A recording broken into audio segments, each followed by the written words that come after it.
Pages पे। मैं जितने ज्यादा कवर कर सकती हूँ उतने कवर करने की कोशिश करूंगी इस वीडियो में। स्टिल अगर आपको क्वेरीज हो तो कमेंट सेक्शन में मेंशन करते रहिएगा। बिल्कुल, मैं जब भी मौका मिलता है मैं बिल्कुल जवाब देती हूँ और बिल्कुल जवाब दूंगी।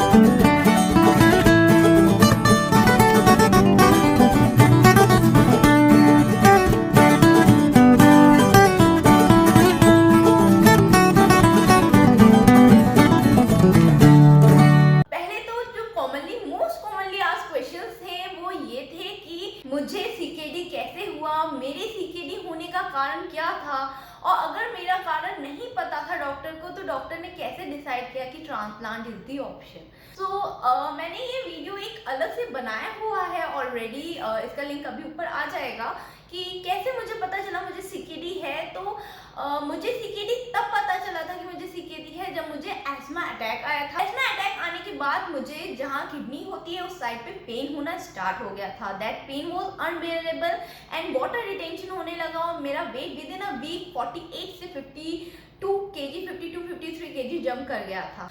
जब मेरी टेस्टिंग हुई तब उसमें मुझे पता चला कि मुझे सीकेडी है and at that time my creatinine was 5 point something around 5 था।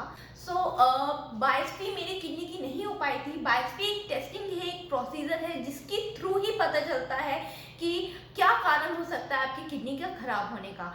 क्योंकि मेरी किडनी की साइज छोटी हो गई थी, किडनी श्रिंक होती चली जा रही थी, अराउंड 6 थी मेरी बोथ किडनी की साइज, और एक की तो 6 से भी नीचे थी, 5 पॉइंट समथिंग। तो वो बायोप्सी नहीं कर सकते थे बिकॉज बायोप्सी में उसी किडनी का एक थ्रेड निकाला जाता है, वो टेस्टिंग पे जाता है एंड वो रिस्क नहीं ले सकते थे क्योंकि ऑलरेडी किडनी की साइज बहुत छोटी हो चुकी थी। तो रीजन नहीं पता चला तो डॉक्टर ने कैसे डिसाइड किया ट्रांसप्लांट होना है। एक्चुअली ऐसा नहीं है कि डायरेक्टली डॉक्टर ने कहा कि गो फॉर ट्रांसप्लांट। मैंने अराउंड 2 मंथ मैंने एलोपैथिक मेडिकेशन की, रीनल डाइट फर्स्ट डे ही मिल गई थी, प्रॉपर्ली फॉलो किया and through out the transplant मैंने रीनल डाइट को नहीं छोड़ा। बिकॉज मैं ये मेंशन करना चाहूंगी, renal diet is the only की टू सस्टेन। अगर आपको स्टेबल रखना है अपने क्रिएटिनिन को तो रीनल डाइट तो स्ट्रिक्टली फॉलो करनी ही पड़ेगी, या अपने प्रोग्रेशन को स्लो करना हो तो मैं अराउंड 1 to 2 मंथ मैंने प्रॉपर रीनल डाइट फॉलो किया, एलोपैथिक मेडिसिन ली और मेरा क्रिएटिनिन घटने के बजाय बढ़ रहा था।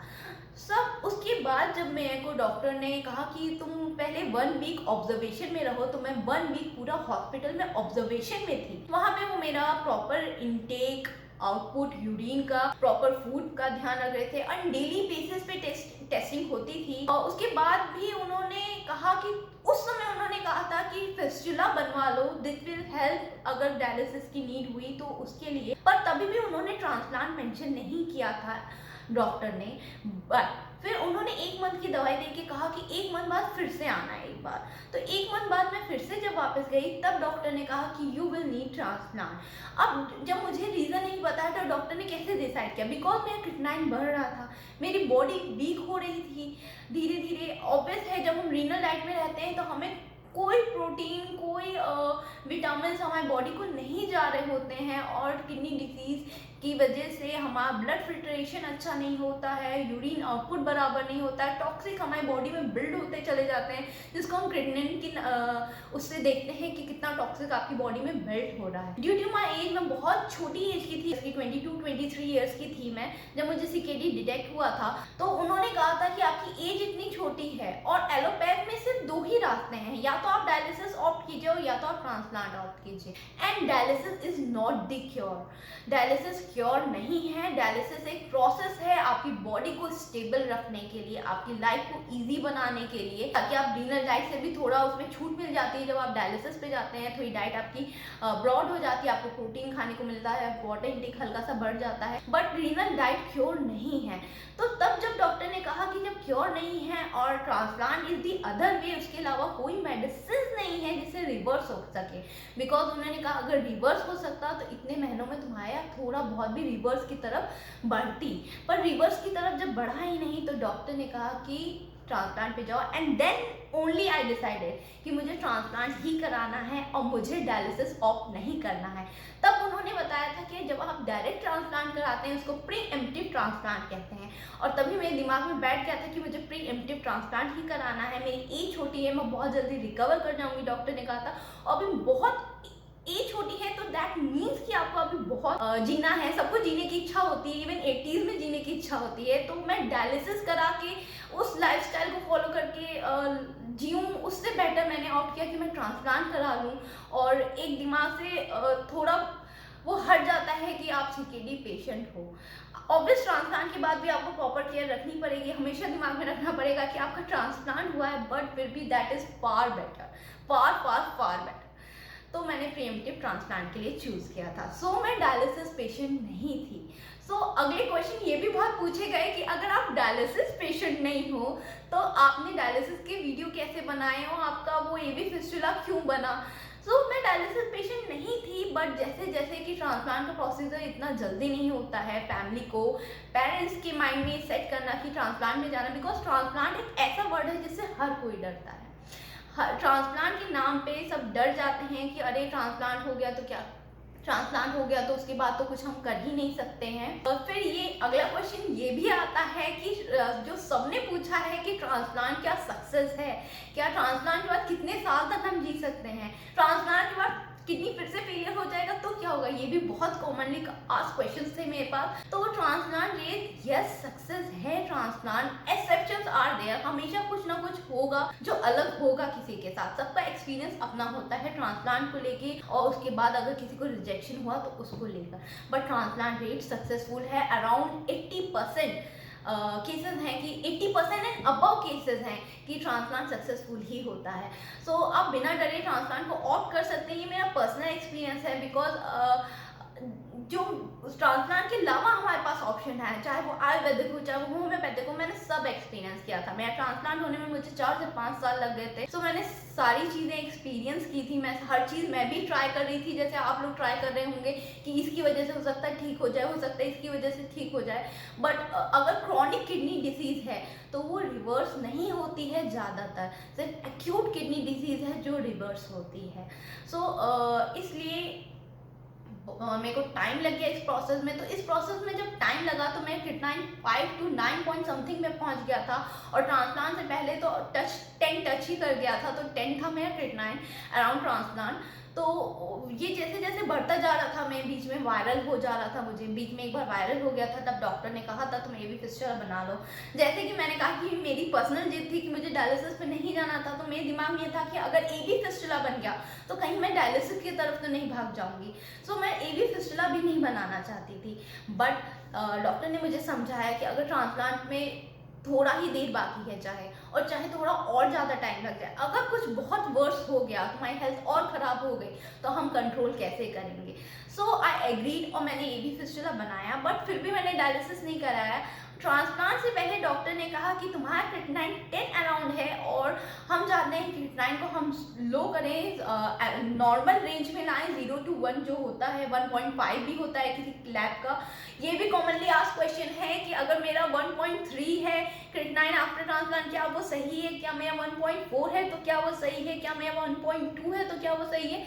सारी लैब रिपोर्ट्स, जितने भी तरह की लेबोरेटरीज होती हैं जहाँ टेस्टिंग होती है, उनकी रेंज डिफाइंड होती है, वो आपके उसी में डिफाइंड होगी।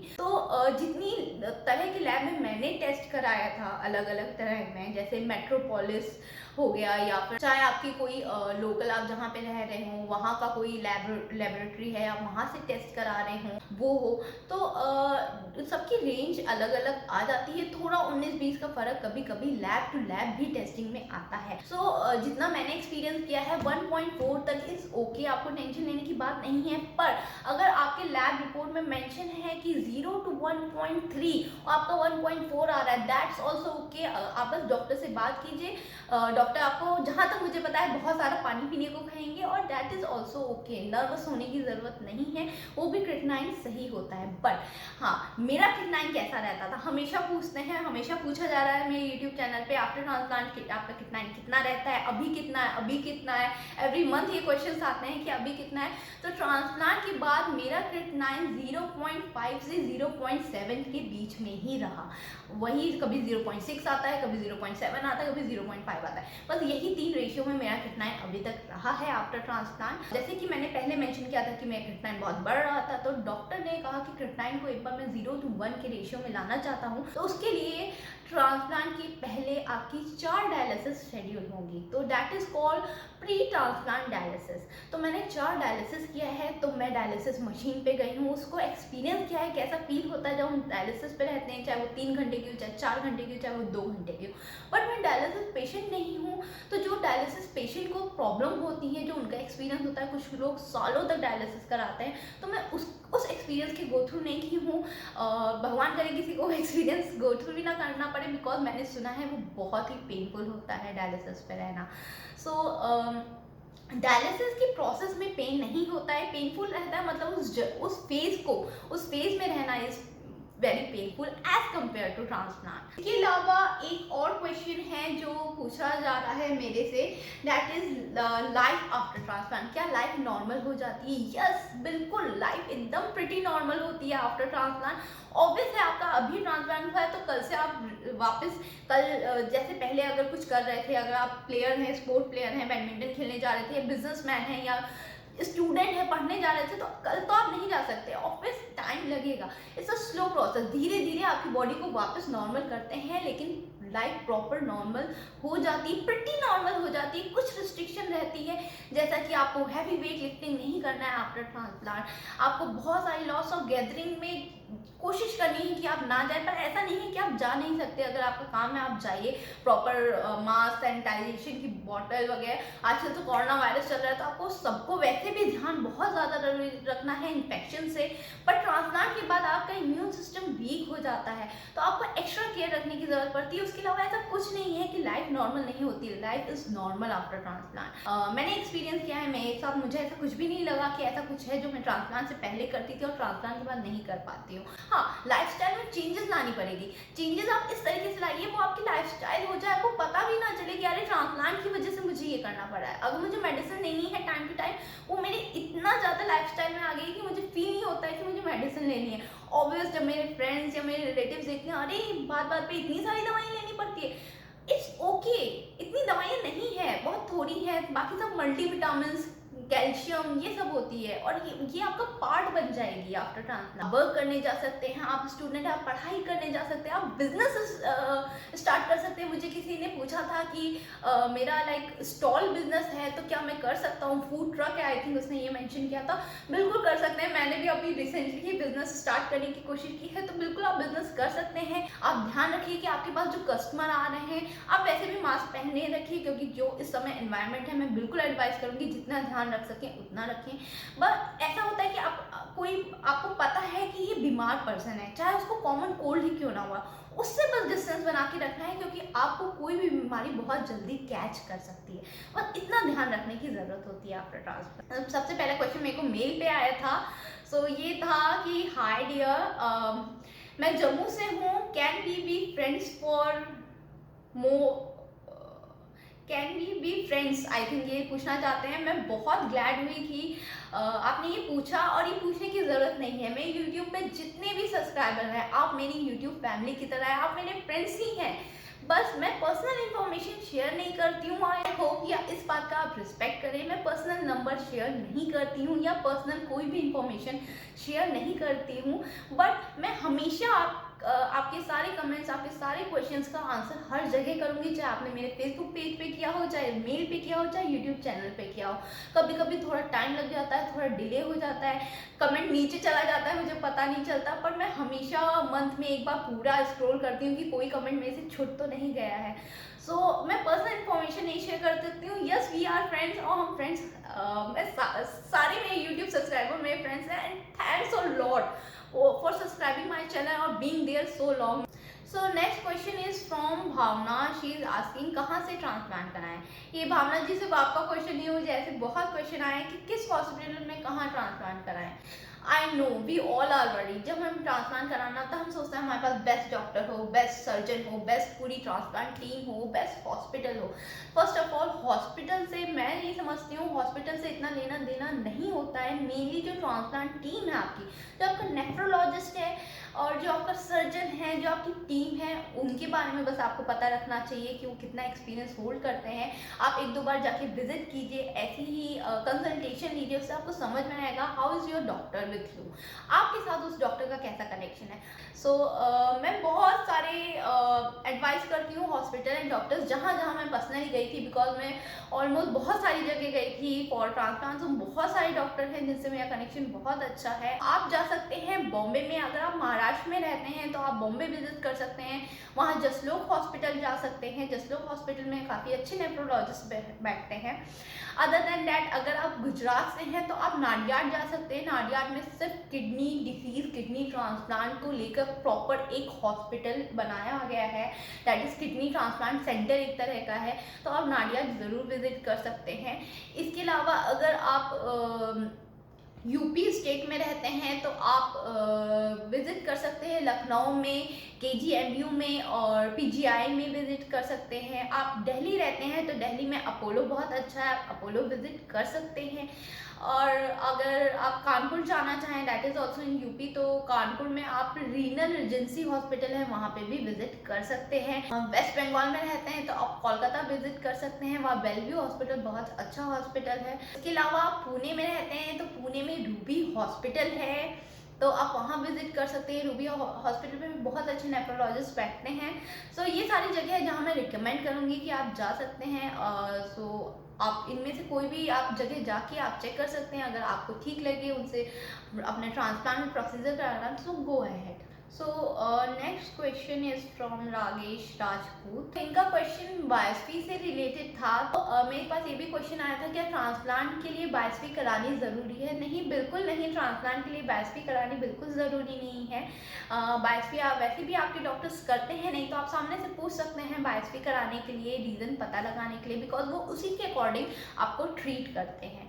पर अगर आपकी बायोप्सी नहीं हो पाती है, मेरी तरह से मेरी बायोप्सी नहीं हो पाई थी, तो भी आप ट्रांसप्लांट के लिए जा सकते हैं। ये ट्रांसप्लांट का प्रोसीजर नहीं है, बायोप्सी इज़ डिफरेंट थिंग। और ट्रांसप्लांट के लिए जो टेस्टिंग होती है वो मैंने अलग में ट्रांसप्लांट वीडियो में बता रखा है, ऊपर लिंक आ जाएगा, आप उस पर क्लिक कर सकते हैं, वो नेसेसरी है।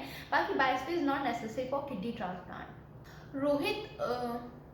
रोहित अरोड़ा का एक मेल आया था मेरे पास। इन्होंने ये जो क्वेश्चन पूछा था, पहली बार ऑनेस्टली स्पीकिंग मैंने जब इन्होंने क्वेश्चन पूछा तभी मैंने ये चीज़ ये जान पाई थी कि ऐसा कुछ भी होता है। इन्होंने मुझसे पूछा था difference between steroid and no steroid transplant.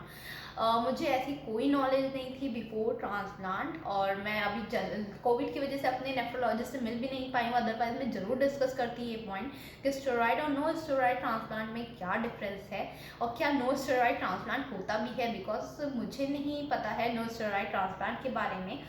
अगर आप लोग में से किसी को पता है तो प्लीज़ कमेंट सेक्शन में मेंशन कीजिएगा, किसी को भी कोई नॉलेज है नो स्टेरॉइड ट्रांसप्लांट की, मे बी ये दूसरों को हेल्प कर सके जिनको डॉक्टर एडवाइस कर रहे हैं कि go for no steroid transplant. ये भी बहुत कॉमनली आस्क्ड क्वेश्चन है मेरे पास, दैट इज़ कि ट्रांसप्लांट के पैकेज क्या होते हैं, कितना खर्चा आ जाता है ट्रांसप्लांट में। ये डिफरेंट हॉस्पिटल पे डिपेंड करता है कि ट्रांसप्लांट का खर्चा कितना आएगा। हर हॉस्पिटल एक पैकेज टाइप का बना के रखा होता है, आप उसको देख सकते हैं। वो पैकेज जनरली स्टार्ट होता है 6 लाख से और 12 to 15 लाख तक जाता है। आप जिस हॉस्पिटल में जा रहे हैं वहाँ वो क्या आपको सुविधा जो बोल सकते हैं हम, सुविधा दे रहे हैं, आफ्टर केयर दे रहे हैं ट्रांसप्लांट के, उसके अकॉर्डिंग वो चार्जेस तय करते हैं ट्रांसप्लांट का। वो जो पैकेज होता है उसमें ट्रांसप्लांट की सर्जरी एंड आफ्टर 7 डेज मैं स्टे की थी, तो अराउंड ऐसे ही स्टे होता है 7 to 10 डेज का किडनी ट्रांसप्लांट के बाद। तो 7 डेज का स्टे उसी में काउंट होता है। इस पूरे पैकेज में आपको किडनी यूनिट में सेपरेट रूम में रखा जाता है, तो उसके हिसाब से खर्चे होते हैं। तो 6 to 12 लाख अराउंड अप्रॉक्सीमेट खर्चा होता है। डिपेंड करता है आप किस हॉस्पिटल में जा रहे हैं, वो हर हॉस्पिटल अपना अलग पैकेज, अपना अलग चार्ज बताता है। तो इसके अकॉर्डिंग खर्चा आप अपना अंदाजा बना के चल सकते हैं। ट्रांसप्लांट के बारे में सोच रहे हैं तो कि 6 से 12 लाख तक का खर्चा हो सकता है ट्रांसप्लांट में। एक ने मुझसे ये पूछा था, ऐश्वर्या सुराना है इनका नाम, इन्होंने मुझसे ये पूछा था कि हम बीपी कैसे कैसे नाप सकते हैं, खाने का या मेडिसिन का कोई रिलेशन है बीपी से। सो जहाँ तक मुझे पता है बीपी चेक करने का कोई रिलेशन नहीं होता है आपकी दवाई से या खाने से, पर अप्रॉक्सीमेटली अगर आपने खाना खाया है तो 5 से 10 मिनट का आप वेट कर सकते हैं, उसके बाद आप बीपी चेक कीजिएगा। और मेडिसिन से तो इसका कोई रिलेशन नहीं होता है, आप बीपी चेक कर सकते हैं। बीपी आप फ्रीली कितनी बार भी दिन में कभी भी चेक कर सकते हैं।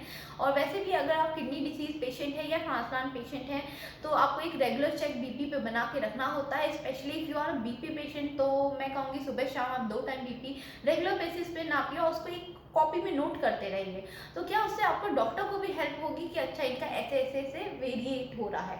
डॉक्टर आपके आप जो फील कर रहे हैं आपके साथ डेली हो रहा है, चाहे वो शुगर लेवल अप डाउन हो, चाहे बीपी लेवल अप डाउन हो, वो डॉक्टर आपके जरिए ही उनको पता चलेगा। सो आप अगर उसका प्रॉपर चेक रखेंगे तो डॉक्टर को भी हेल्प होगी आपको और अच्छे से ट्रीट करने में।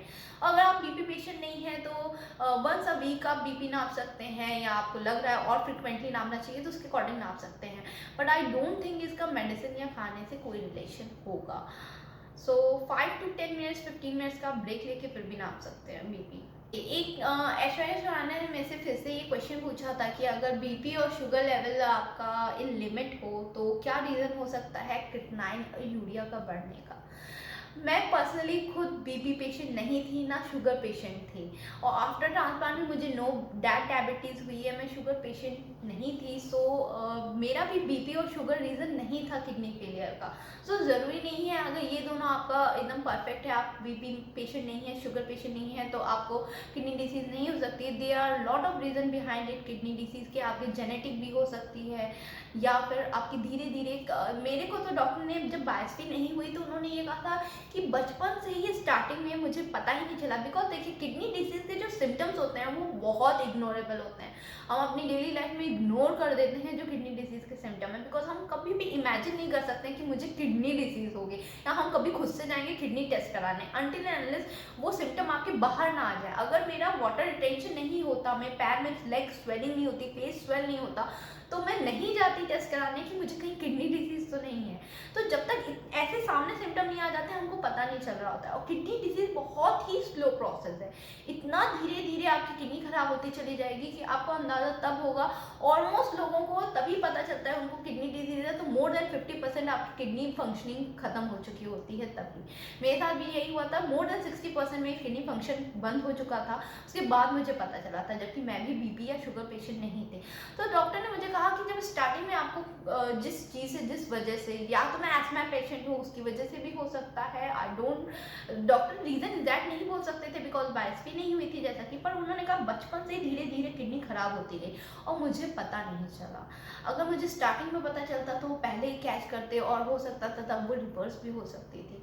सो ऐसा नहीं है कि अगर आपको बीपी या शुगर नहीं है तो आपको किडनी डिसीज नहीं हो सकता, they are lot of other reason also. Swatantra Kushwaha ने मुझे मेल भेजा था एंड मुझे इसको पढ़ के बहुत ही अच्छा लगा था कि at least I am helping someone out there.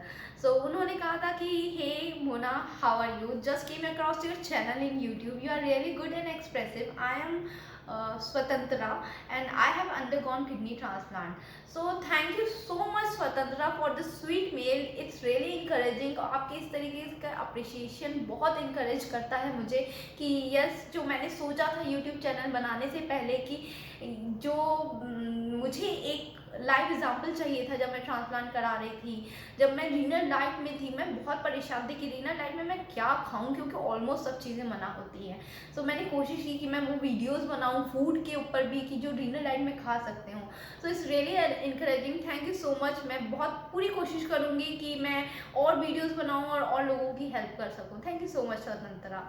There is a person Avsar Patel, उन्होंने मेरे से मेल में जुड़े रहे, उनका रिसेंटली ट्रांसप्लांट हुआ है, many congratulations to you. Question था कि जैसे कि फर्स्ट 3 मंथ में हमें बहुत अपने रूम के अंदर रहना होता है, अपने आप को इन्फेक्शन से बहुत ज़्यादा बचाना होता है बिकॉज उस समय तुरंत ट्रांसप्लांट हुआ होता है, इम्यून सिस्टम बहुत वीक होता है, आपको बहुत ज़्यादा अपनी प्रॉपर केयर करनी पड़ती है। डॉक्टर एडवाइस करते हैं कि आप रूम में ही रहें, अपनी फैमिली गैदरिंग में भी ना इन्वॉल्व हों फॉर फर्स्ट 3 मंथ, धीरे धीरे जाएँ। एटलीस्ट मैं 2 मंथ तो रही थी। 2 मंथ के बाद मैं घर में आराम से फ्रीली घूम रही थी, और 3 मंथ के बाद मैं बाहर विजिट करती थी, like morning and evening walk पे जाती थी, घूमने नहीं जाती थी ऑब्वियस, क्योंकि मैंने धीरे धीरे अपनी बॉडी को हर चीज़ की आदत डलवाई थी। मैं एक साथ मैंने कुछ नहीं किया था। ये मेरा पर्सनल एक्सपीरियंस, सबका अलग अलग एक्सपीरियंस होता है, मैं हर बार ये बोलती हूँ।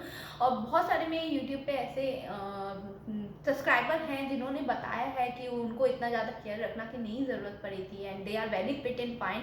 बहुत एक दो मेरे सब्सक्राइबर हैं जिन्होंने बताया है कि वो 10 ईयर पोस्ट ट्रांसप्लांट है, तो that is a big achievement, very inspiring. उन्होंने ये पूछा था कि जैसे इतना फर्स्ट 3 मंथ बहुत ज़्यादा वो होता है कि हमें नहीं जाना है बाहर, लोगों के बीच में नहीं रहना है, तो हम हॉस्पिटल विजिट कैसे करें, हमें इन्फेक्शन नहीं हो जाएगा हॉस्पिटल विजिट से। सो मैंने तो हॉस्पिटल विजिट ऐसे करती थी, आफ्टर जो फर्स्ट 3 मंथ था मैं कैब बुला के रखती थी, कैब फुल सैनिटाइज करते थे।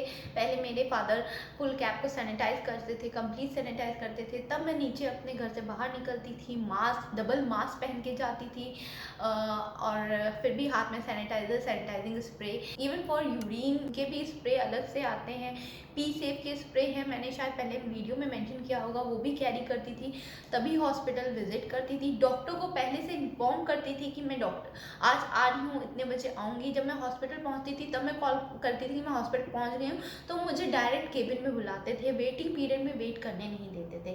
तो आई होप ये सारे नेफ्रोलॉजिस्ट करते हैं, क्योंकि नेफ्रोलॉजिस्ट को ही पता है कि आप ट्रांसप्लांट पेशेंट हो, रिसेंट ट्रांसप्लांट हुआ है, वो बिल्कुल आपको वेट नहीं करने देंगे हॉस्पिटल में।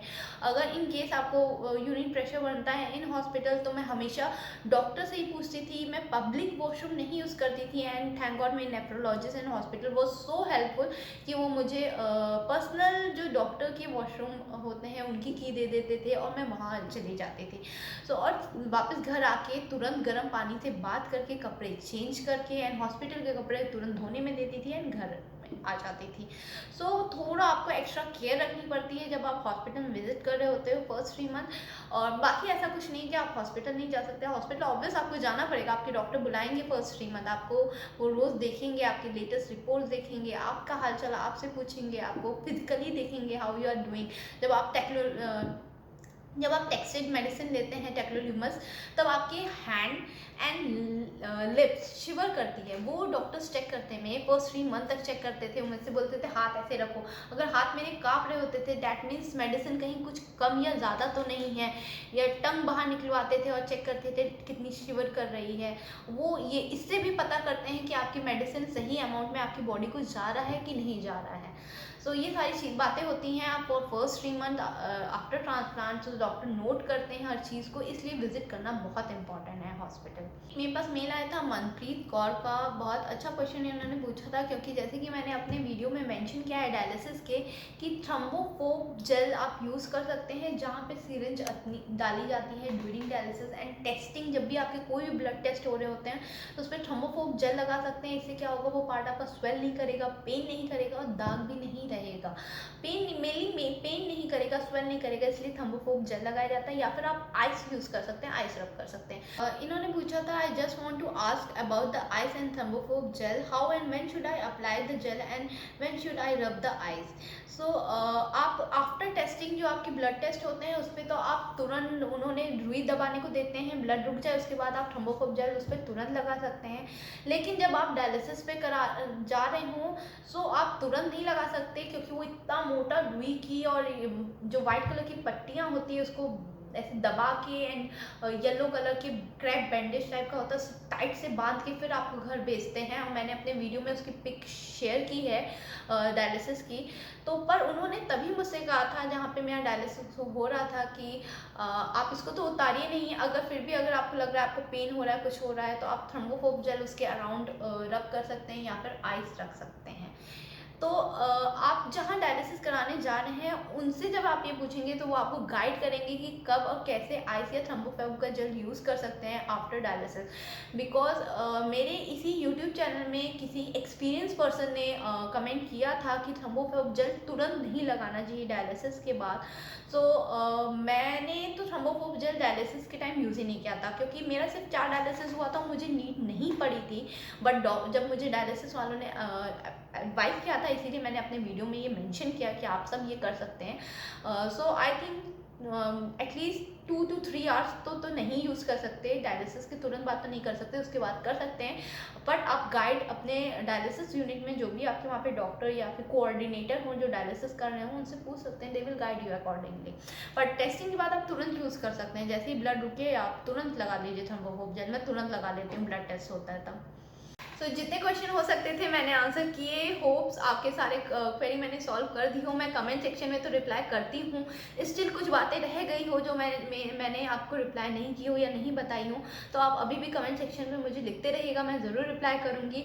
Hope you are all fit fine. और अभी जो कोरोना वायरस पेंडेमिक चल रहा है, be safe, try to avoid crowded places, try to avoid infection. अगर आप सीकेडी पेशेंट हैं तब भी, और आप ट्रांसप्लांट पेशेंट हैं तब भी, एंड आप नॉर्मल सबके लिए ये है, इस समय हम लोग को थोड़ा और ध्यान रखने की ज़रूरत है। So see you until my next video, till then be safe, be healthy.